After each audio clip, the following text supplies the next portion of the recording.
And then in terms of West Ham, they've reportedly agreed a sponsorship deal with New Balance for 2026. How much do you think that deal could potentially be worth? The current one with Umbro is worth around £7 million, I believe. Yeah, I mean, New Balance lost their way a little bit in football. I think particularly they got hit hard by losing Liverpool and the circumstances around that deal, which for interested parties or interested people they can read quite a lot of detail about it online because it went to court about the matching rights that Nike had. So it's quite an interesting read actually if you want to understand a bit more about how these deals work. I would think it's not much more than they're currently being paid. Probably somewhere in the order of 10 million, up to 10 million probably. With some volume parts to the deal. So more success, more shirts sold, more revenue split, but it's not going to be worth materially more than they're currently being paid.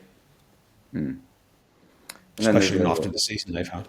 Well, yeah, exactly. I guess that season they've had will be impacting the deals they're trying to do with club companies as well, because obviously they've got the front of shirt coming up as well with Betway. Yeah.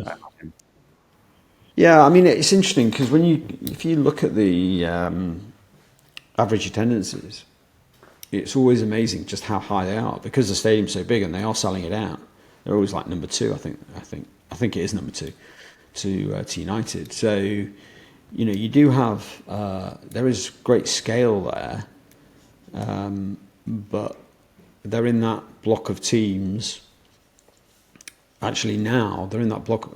Forget where they're finishing the league. I mean, obviously they had a disastrous season in the league, but they're in that block of teams who have got some money. They're not scrimping around in terms of the wage bill, so they're coming up to 150, 160, 200.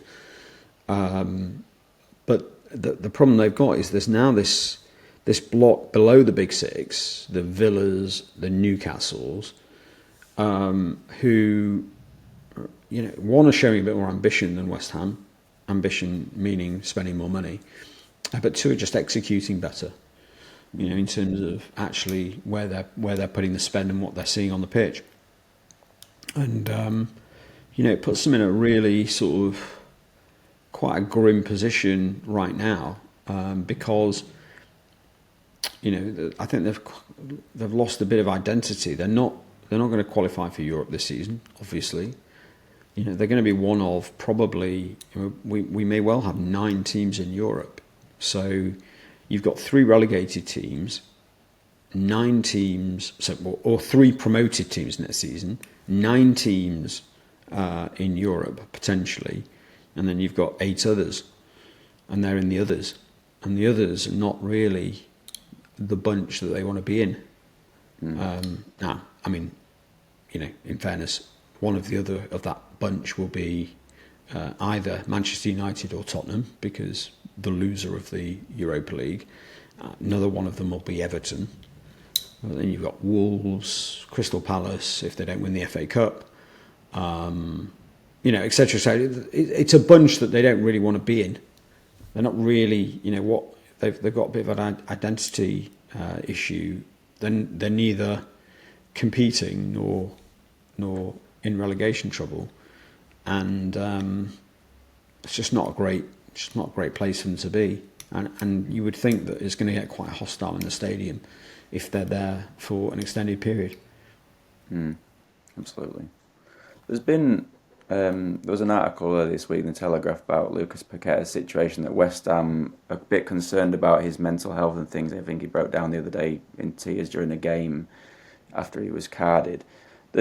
The case in that article in the Telegraph, it said the case resumed after it was halted the other week, and it will conclude next week with a verdict to be delivered in 4 to 5 weeks. Do you think that would be a realistic timeline from the conclusion, 4 to 5 weeks? Well, it seems quite short for a decision, just because it's been quite a long hearing. I think it was 3 weeks before the break, and then presumably another week now. it is liability only. And remember, we've talked about this before, where you've got the liability section and then you've got the sanction section, hearing if he's found, if the allegations are proven.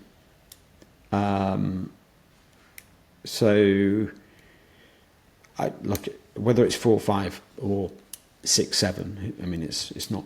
I think that they're going to want to try and get the whole thing resolved, I would think, before the start of next season. Now, there's the appeal issue, put that to one side. But if he is found guilty, then I think that they will want to sanction him before the start of next season. It's gone on long enough. And I'm not surprised that it's taking its toll on the player. I mean, it must be absolutely horrendous, particularly if you say you didn't do it. In fact, in many ways, it's surprising that he's been able to play throughout the whole thing. But if he has done it, we know that the Premier League or the FA it is the FA, not the Premier League, the FA are seeking a lifetime ban. And the reality is, whether it's lifetime or whether it's 2 or 3 years, it equates this broadly the same thing.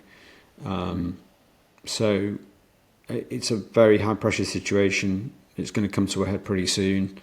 There must be a lot of evidence against him, just because of the nature of the allegations and what we've heard about it and what we've seen in Brazil. But he's put up a defence, so we'll have to see. Clearly we'll have to wait and see what the decision and the judgment says, to see how you square that with what's been admitted in Brazil and what's been found in Brazil. But the understanding we have is that a lot of this stuff has been established in Brazil. So it looks like a very big issue for him, that's for sure.